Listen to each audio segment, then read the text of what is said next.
Tap করি। Tap করার পর এখানে আমাদের RedCube অ্যাপসটা ওপেন হয়ে যাবে। ওপেন হয়ে যাওয়ার পর এখানে দেখো আপনার পাসওয়ার্ডের মেয়াদ উত্তীর্ণ হবে 1 দিনের মধ্যে, অনুগ্রহ করে এখনই পাসওয়ার্ড পরিবর্তন করুন।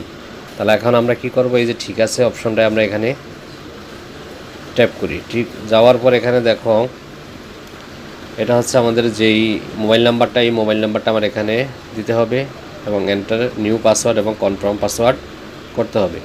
তো এখানে আমার মোবাইল নাম্বারটা আমি এখানে বসিয়ে দিই। বসিয়ে দেওয়ার পর এখানে যেই এন্টার নিউ পাসওয়ার্ড এবং কনফার্ম পাসওয়ার্ড আমি করে দেব।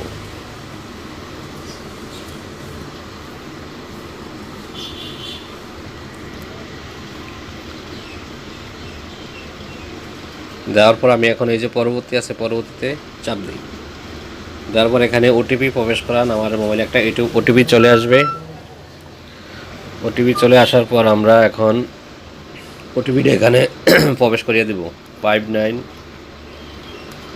ওটিপিটা প্রবেশ করে দিলাম। এখন আমি পিন রিচার্জ যেই পিনের যেই পিনটা আছে, আমি এখন এই পিনটা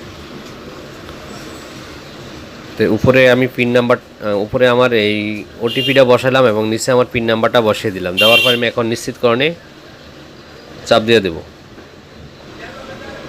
নিশ্চিতকরণে এখানে চাপ দিয়ে দিলাম। দেওয়ার পর আমার এখানে এটা সেভ হয়ে গেল। এখন দেখো এই যে ইজিলোডে চলে গেলাম। ইজিলোডে যাওয়ার পর আমার এখানে এখন ইজিলোডে আমরা টাকা রিচার্জ করতে পারবো।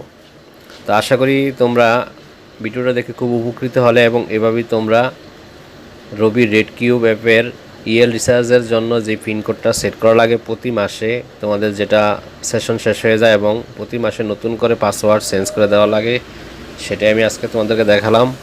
অবশ্যই ভিডিওটি দেখে তোমরা উপকৃত হলে। ভিডিওটি ভালো লাগলে অবশ্যই চ্যানেলটি সাবস্ক্রাইব করে দেবে এবং পাশের বেল আইকনটি অন করে দেবে। তো ধন্যবাদ সবাইকে, সবাই ভালো থেকো।